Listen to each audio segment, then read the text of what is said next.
There's a house in Cartagena that breathes before dawn. The air inside tastes of iron, as if time itself were bleeding through the windows. The tiles change color when no one's looking, and the clock in the hallway stopped for centuries keeps marking the same minute. The exact instant when everyone died. They say the house doesn't age. Eat,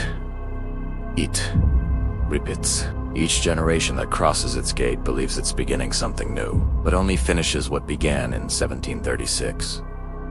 The voices return, the gestures echo, the doors creak in the same pattern of fear. Dinner is served, wine is spilled, and the mirror on the wall stained with something that never dried records. Another face. Some swear they hear laughter in the night, followed by chairs dragged toward a banquet long gone. Others say the sea, just a few meters away, takes names and brings back, but I don't know what's true, only that. When I stepped into that mansion, the wind called me by my name, and since that night, every dawn, I hear someone upstairs repeating my voice.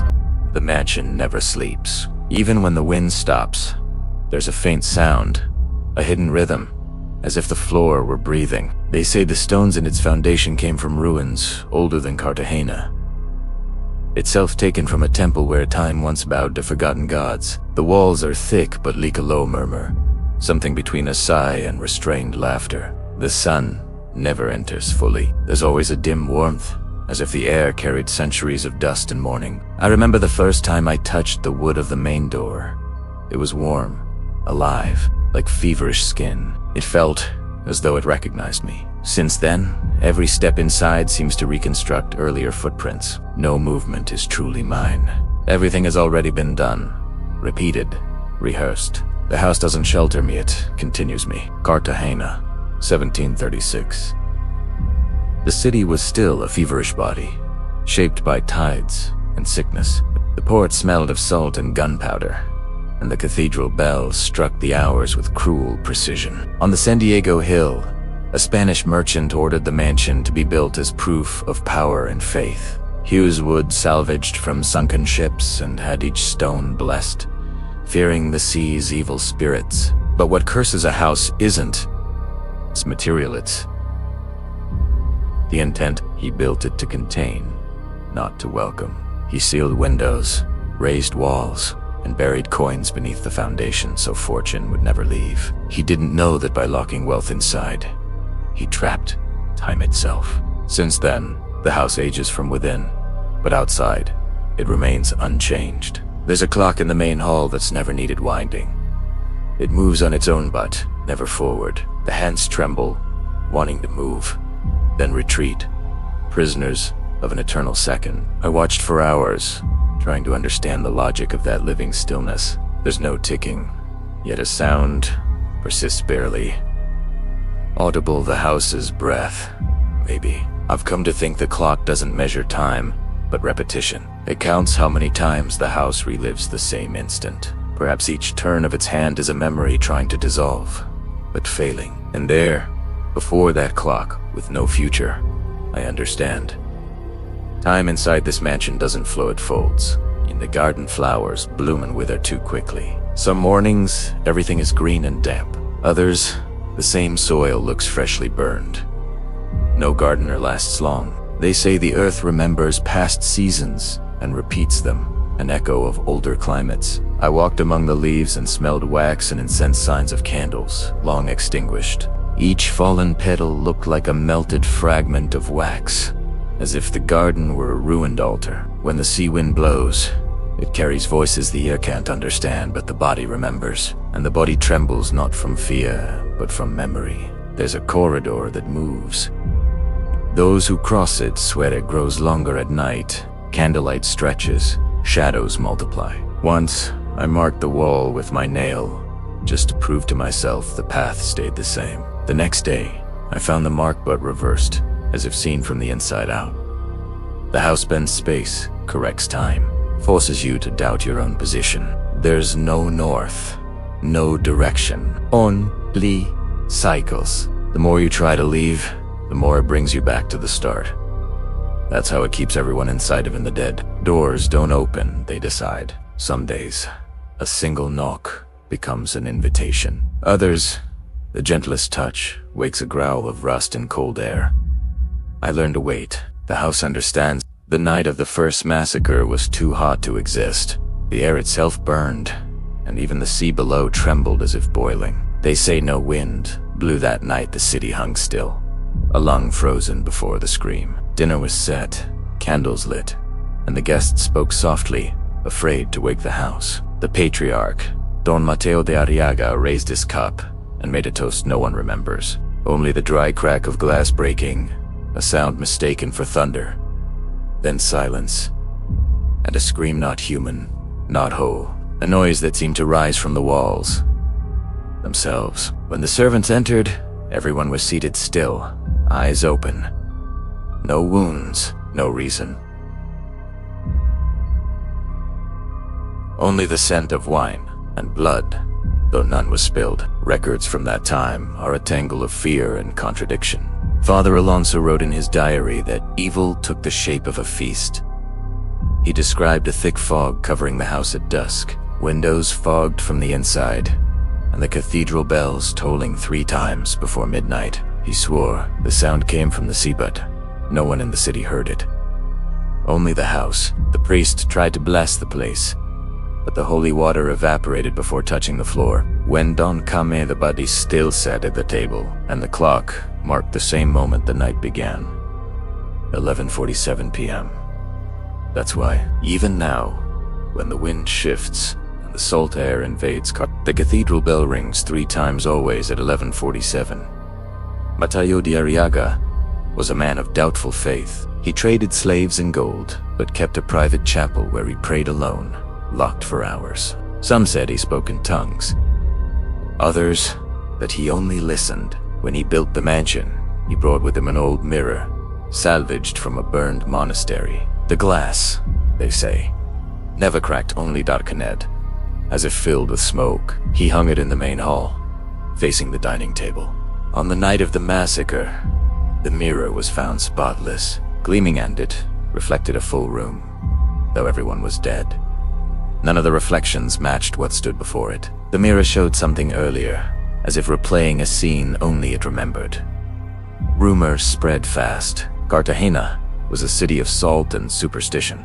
Some said the mansion stood atop an indigenous burial ground, that the blood of enslaved men mixed into the mortar was calling for justice. Others swore the sea had receded 3 times that night, refusing to witness the horror. Neighbors abandoned the hill, and soldiers sealed the door. They say, time doesn't pass in Cartagena, repeats. I learned that inside the house, every generation, someone returns, believing they're the first. There's always a renovation, a new beginning, a promise of redemption. But the air remains the same, the sound of the floorboards, the scent of old wine, the reflection in the mirror. History changes names, not plots. 19th century papers tell of a French family, the Montreux, who bought the mansion and swore they didn't believe in curses. 3 months later, they died during a dinner. The clock stopped at 11:47, same minute, same silence. The house, unmoved,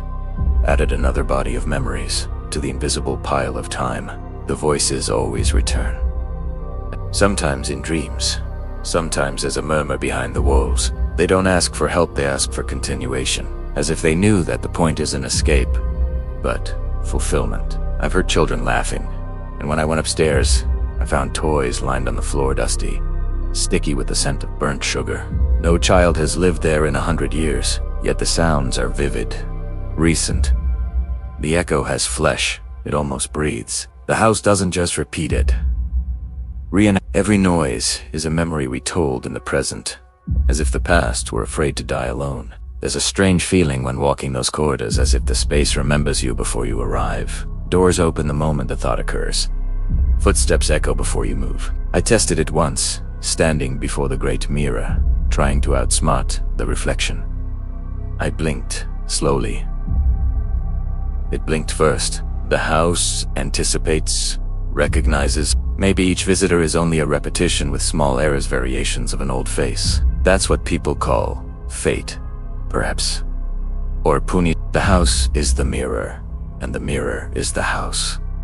Both only show what has already been seen. Locals whisper about the nights of echo. Nights when the piano starts playing again, from nowhere. A piano burned in 1823. The notes drift through the street, and those who hear them swear there are voices laughing softly between the chords. Some follow the sound to the gate, finding it open, the air warm and stilled the sense of having interrupted something ancient. No one enters on those nights. The sound stops by itself, always at 11:47. The echo of the music is the house's most stubborn memory. It plays to prove it still exists. In 1901, a historian named Ernesto Villalobos tried to document the phenomenon. He spent 3 weeks inside the mansion, recording every noise, every shift in temperature, every whisper. No one knows where the mirror came from. Some say it was brought from Lisbon. Others claim from a ruined convent in the African colonies. But everyone agrees it wasn't made to reflect. It was made to keep. The glass has a strange density, darker at its center, as if the reflection grew from within rather than from the surface. When light touches it, there's a faint reddish glow, like dried blood catching fire. The mirror seems to breathe with the house, swelling at night, shrinking when daylight forces its way through the curtains. I've seen my face there, and for a second, I swear it didn't blink when I did. It was another me, slightly delayed. Like a memory not yet finished. The mirror has hung in the main hall since 1736. No quake, no looting, no renovation has ever removed it. When they tried, the tools cracked, as if the metal itself recoiled. Men fainted merely standing close, claiming their hearts beat to another rhythm. Don Mateo Arriaga used to say, the mirror knew that inside it were the faces of all who had stared too long. And whenever someone new approached, the older faces shifted almost imperceptibly, blending with the living reflection. The mirror doesn't show the present. It chooses what to show. In 1791, a painter named Gaspar Medina begged to portray it. Believing a painting could tame its power trap, the reflection and stillness, he spent 7 days before it. Sleepless, trembling, on the 8th day, he vanished. They found the canvas unfinished and the mirror darker. The painting was locked in the convent of Santa Clara, but at night, they say the painter's face appears on it, clearer each time, as if the mirror itself keeps painting, finishing what he began. No one dares display it anymore. During the 19th century, the mirror was covered with linen. Each new family treated it like a sick relative, acknowledged, but hidden. Yet one tradition remained. Every solstice, someone had to uncover it for a few minutes so it could breathe. A servant girl did this in 1848 and never spoke again. She only smiled at the mirror, as if in conversation. She lived 30 more years, and in every photograph taken since, the sheet appears even when she wasn't near the room. I saw the mirror for the first time on a heavy afternoon. The sheet had fallen, and the glass pulsed with sunset light. No face returned to my gaze, only a liquid rust color, moving. As I stepped closer, I saw silhouettes, fragments of gestures, as if memories swirled inside, and among them, something still. A table, glasses, 7 people. The dinner, 1736. Repeating, but there was an 8th figure, back turned, watching them all. I stepped away before it turned around. Since then, the mirror calls me in dreams. Always the same whisper. Come back to see what's missing. Some scholars tried to explain it. They said the silver use might contain traces of mercury and iron, causing optical illusions. Others claimed it was made of volcanic glass, mixed with human ash remains of the monastery fire. Some compared it to a primitive daguerreotype, able to capture not life, but the instant of death. Yet no theory explains how it changes. The reflection ages on its own, untouched. Sometimes, red droplets appear on the framed light by morning, as if the mirror sweats the memory of blood. In 1927, a German researcher, Frieda Kahuler, visited the house with measuring devices and smaller mirrors. She wrote that the glass seemed to absorb the reflection, drawing it inward. She recorded her observations on magnetic tape. First sound ever captured there. On the tape, her voice says, "Something is looking back." Then static.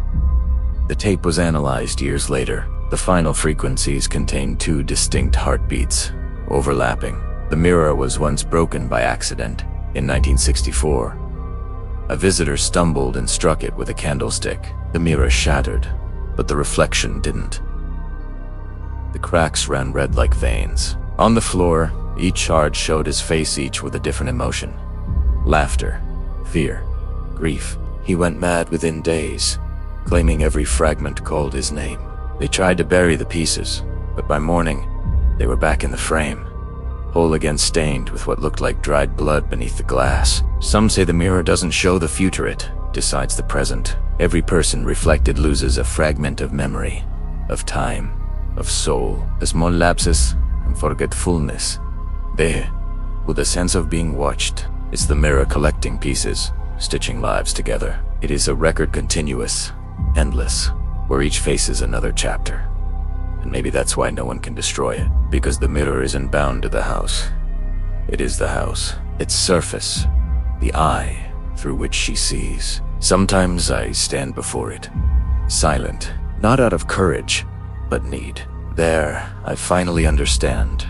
There is no difference between reflection and observer. We are made of the same material, glass and flesh, time and memory, shadow and light. When the clock strikes 11:47, the mirror glows as if it breathes. Faces return, one by one, looking at me, and I realize they aren't trapped there. I've always been on the other side. Every old house has a guest who never left. In the mansion of Cartagena, ellas no name, Botias presence. The first reports date back to 1742. A man in a dark cloak walking through the garden, long after the house was abandoned. He left no footprints. Some said he was a thief. Others swore it was Don Mateo himself, returning to finish the dinner. But those who saw him closely described the same detail. A veiled face and the sound of glasses clinking in the empty air. He doesn't threaten anyone, as if waiting for something to happen again. Something unfinished. The air changes when he comes. It smells of blown-out candles and salt. The doors shut themselves, and the mirror darkens in greeting. He's the guest of the house, the only one who never needed an invitation. The first written record comes from a Royal Guards report, 1758. During a night inspection, the men heard synchronized footsteps behind them. When they turned, nothing. The candles flickered without wind, and the floor was suddenly damp. One soldier collapsed, claiming he saw a man's reflection on the wall, though there was no mirror. When the commander approached, he felt something cold and thick, like walking through solid fog. The presence didn't attack. It just stood there until the city clock struck 11. Then it vanished. None of them ever slept in the mansion again. They said the same footsteps followed them in dreams. Some say he is time itself, given form, a fragment of 1736, made flesh to ensure the story repeats. Others believe he's the eighth figure in the mirror, the one watching the dinner from behind. Weber is the guest, carries purpose, to keep the cycle alive.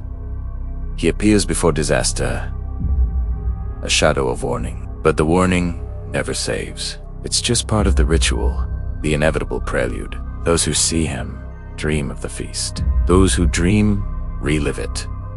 And those who relive it, ... never wake. By the 19th century, locals called him El Hus. They never said it aloud, afraid he might hear. Reports describe a figure at the window, staring toward the sea. Sometimes at dawn, sometimes at dusk always. Still, fishermen saw the cape move, but no wind touched it. Some thought he was a lost sailor, seeking his port. But he doesn't watch the sea with longing, he watches with recognition.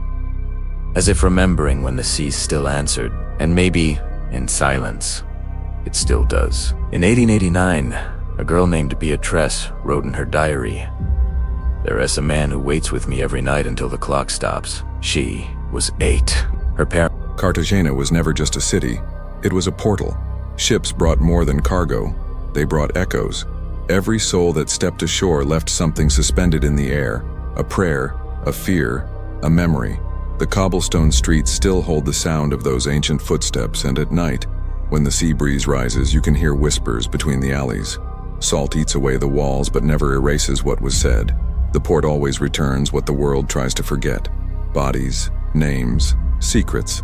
That's why they call Cartagena a cemetery of voices, and the Arriaga mansion its beating heart. When the sea breathes, the house responds, and between one tide and the next, time dissolves, blending the living and the dead into a single, old language. The city was built on a trade between faith and despair. Africans sold into bondage, gold hauled from the mountains, priests praying for absolution while counting profits. Everything passed through the port, including sin. They said the sea there was darker because it reflected what the sky refused to see. And high on the hill, the mansion watched.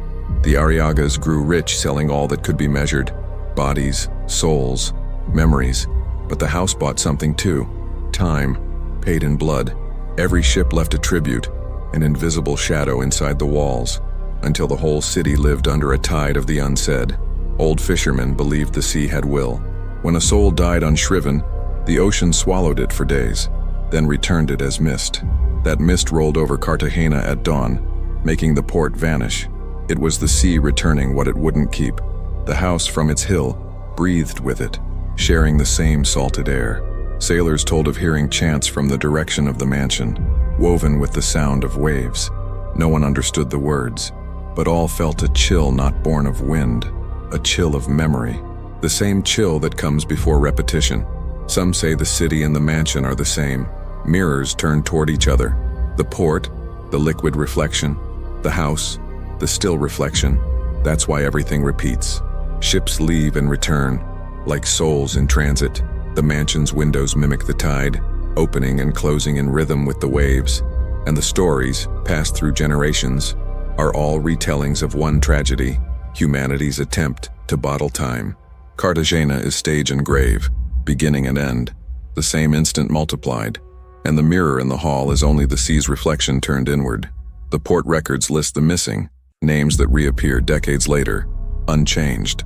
A sailor lost in 1760 was registered alive in 1824, not a day older. He said he'd been beneath the sea in houses of glass. He described the Arriaga mansion in perfect detail. When shown an old portrait, he wept.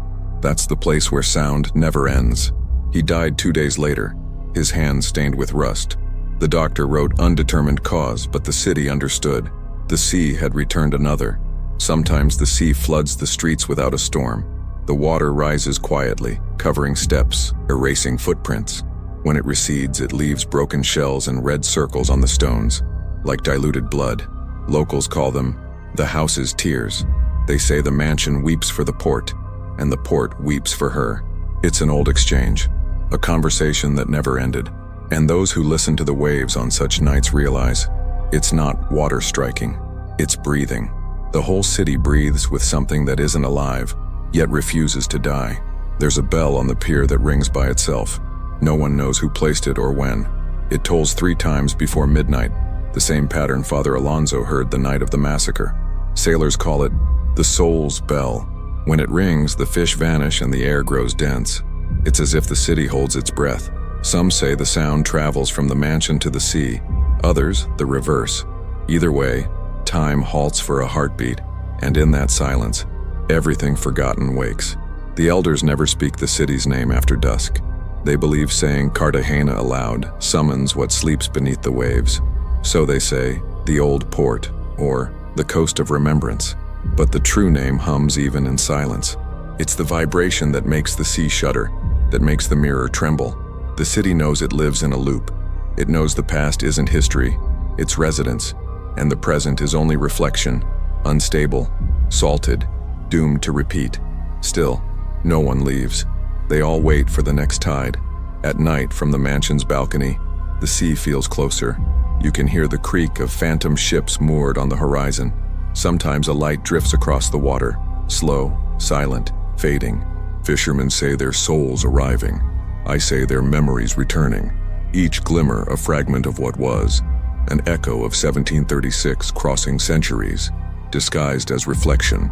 And the sea, complicit, keeps giving back what no one asked to return, because Cartagena never learned to bury its dead, only to serve them dinner again. Maybe that's why the city never sleeps. The walls breathe, the sea repeats, the mirror watches. Everything seems to rehearse the same gesture, to continue. The port is the lung of time. Each wave, a heartbeat, each bell toll, a return.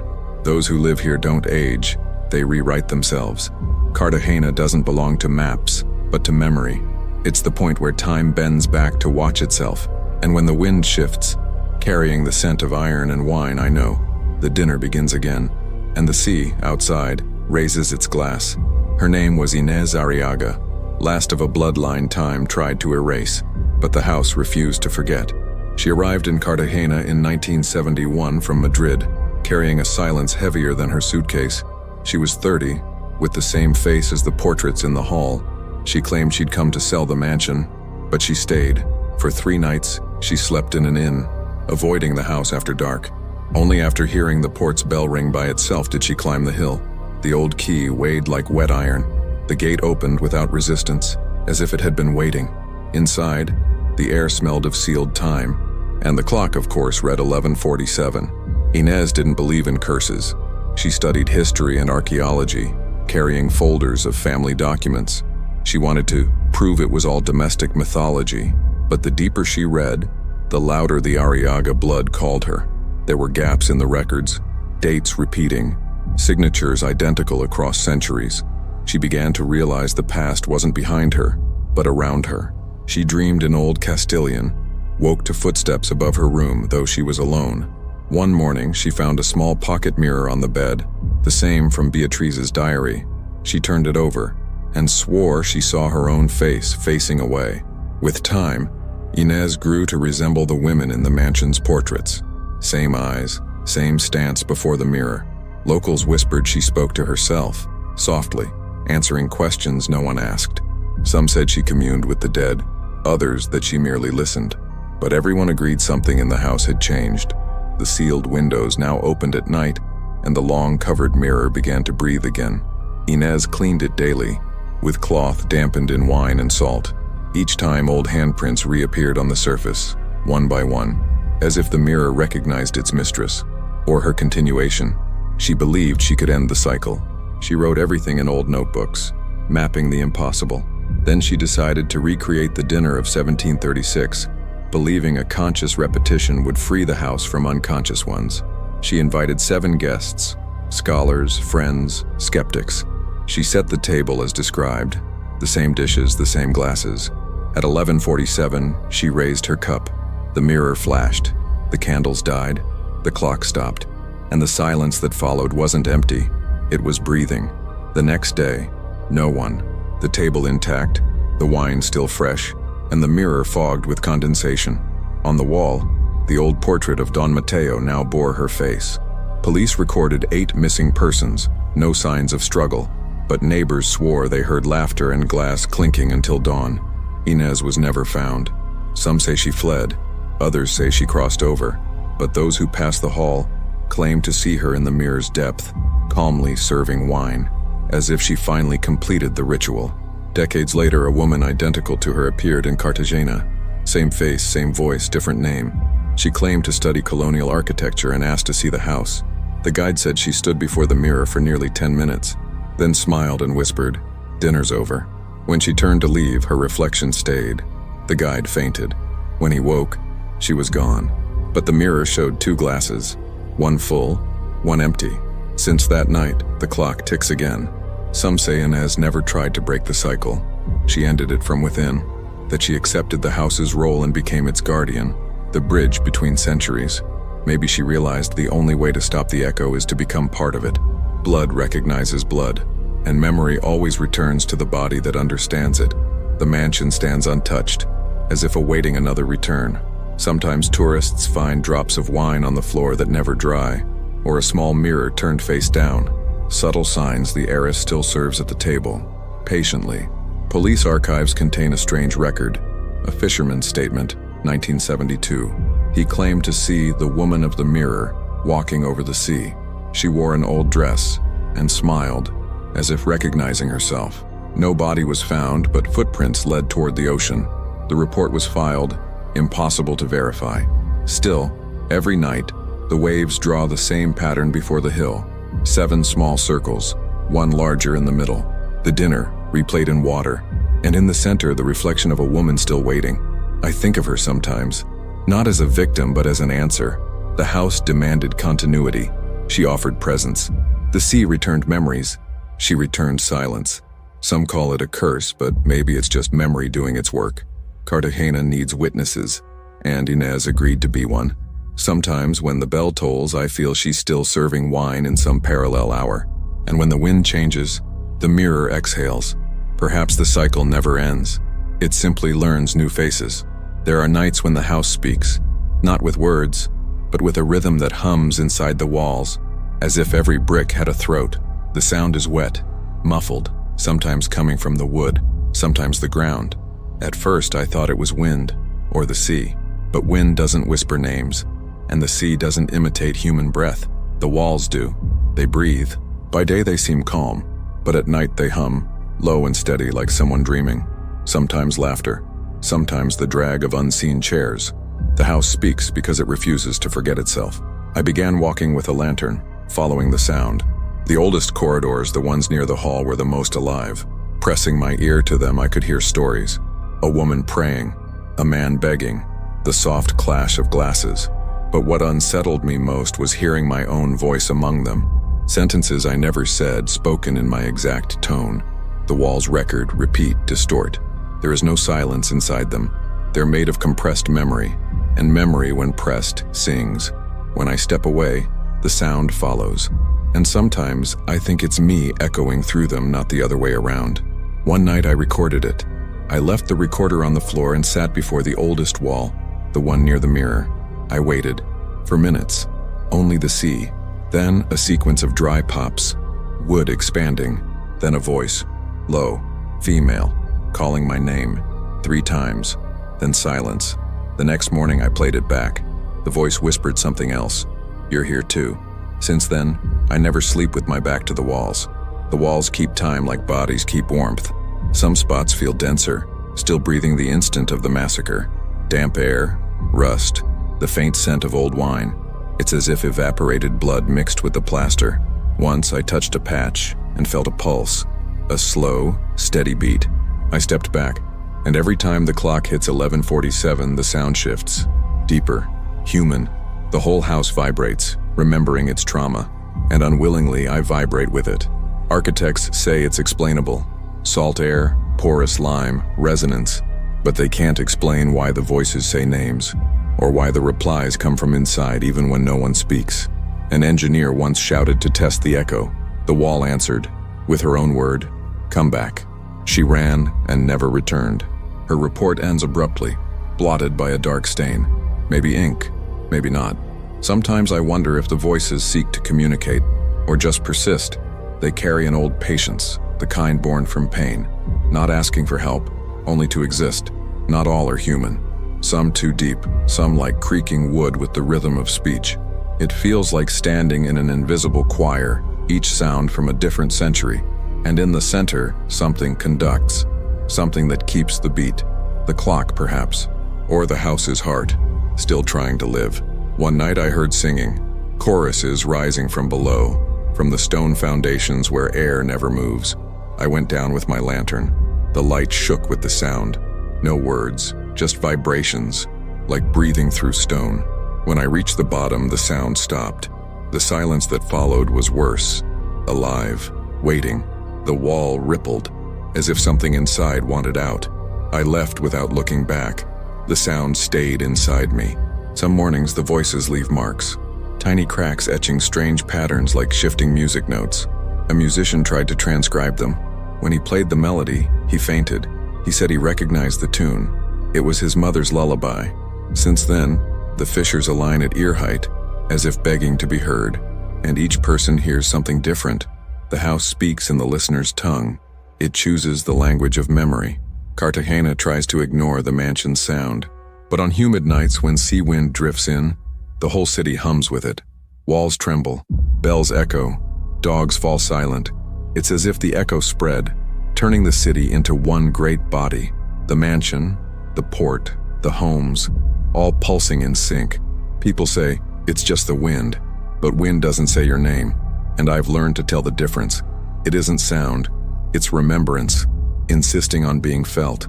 Now when silence comes, I hear it louder. Silence is the house's final language.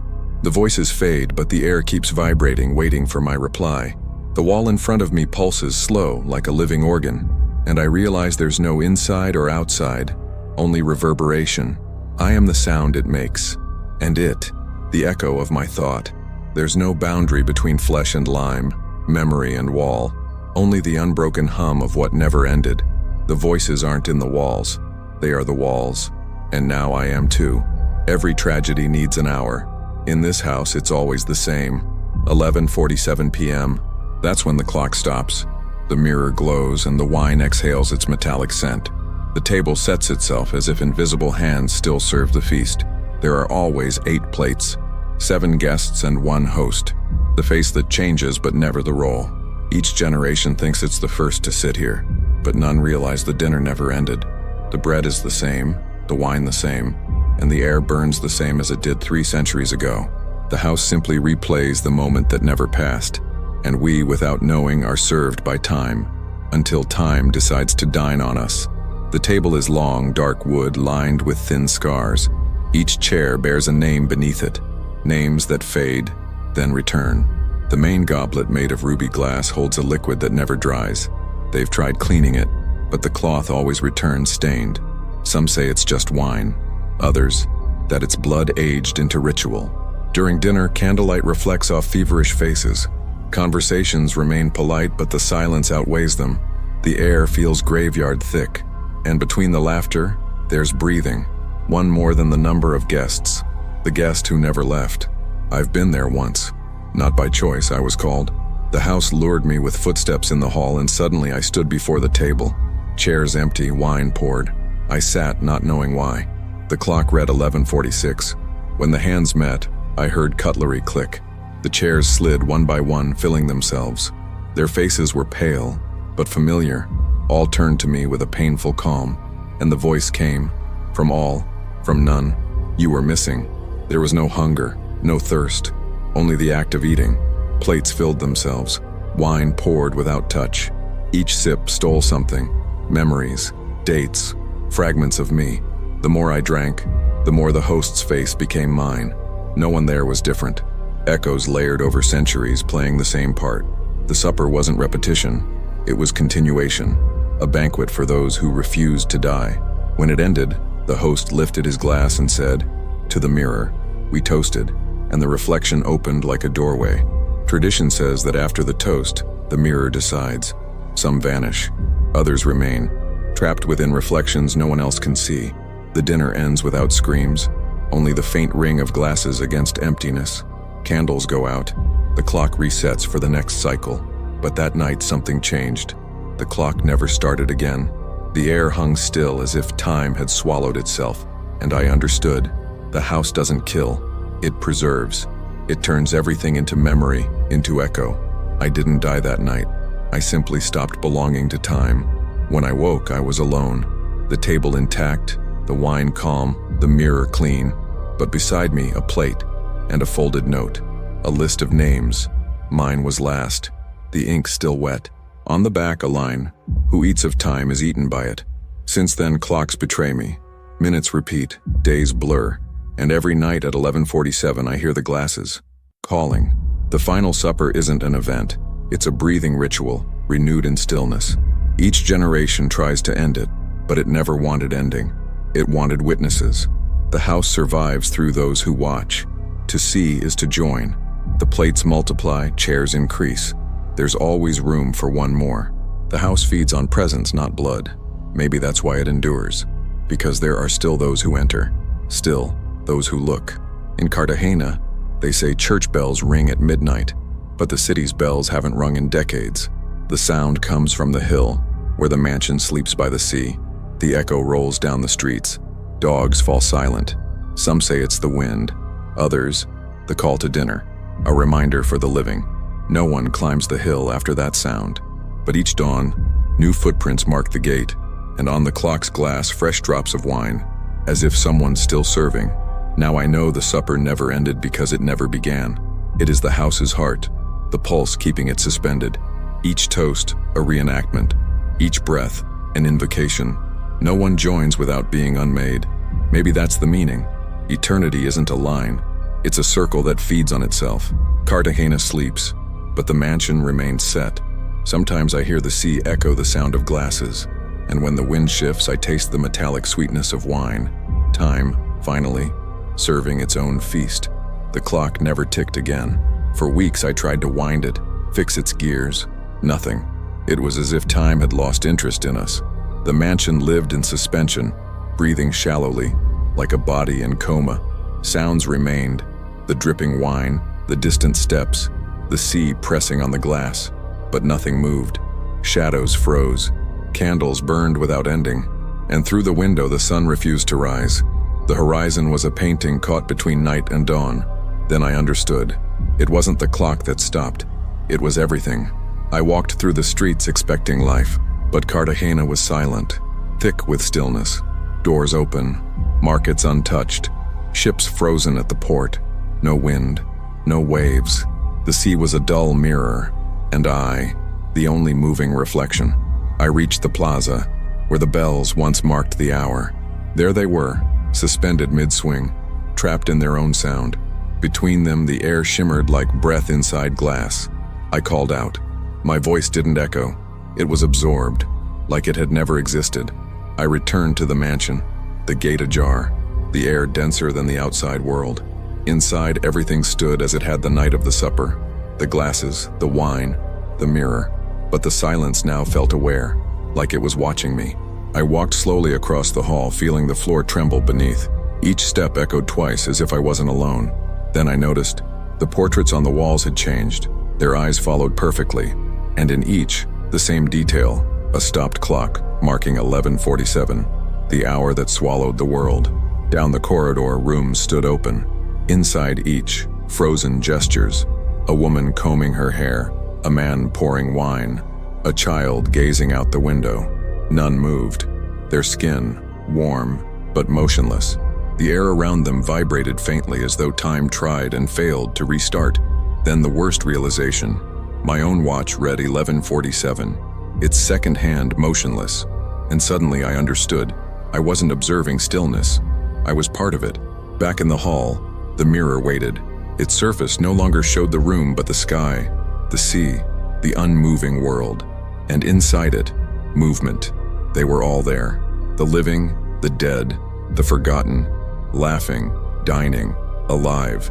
They weren't trapped in the mirror. We were trapped outside it. Time hadn't stopped. It had been gathered, collected inside reflection. That was its mercy, to keep what couldn't continue. The pattern was clear. The house never repeated the past. It preserved it. Each century, a reflection. Each death, a renewal. Each generation, another attempt to escape. But there is no escape when time is the house. The massacre of 1736 never ended. It only stretched thin across centuries. We are echoes of that night, repeating its unfinished breath. And every 11:47 the mirror opens to remind us what never passed. Then came the voices again, not from walls, but from within. The same whispers I'd chased for years, calling names, praying in old tongues. They weren't souls. They were moments, fragments of time that refused to die. Each voice, a conscious instant, aware of its own end. When I listened without fear, I realized they weren't calling me. They were remembering me. And as that recognition bloomed, I heard it. The clock. It moved.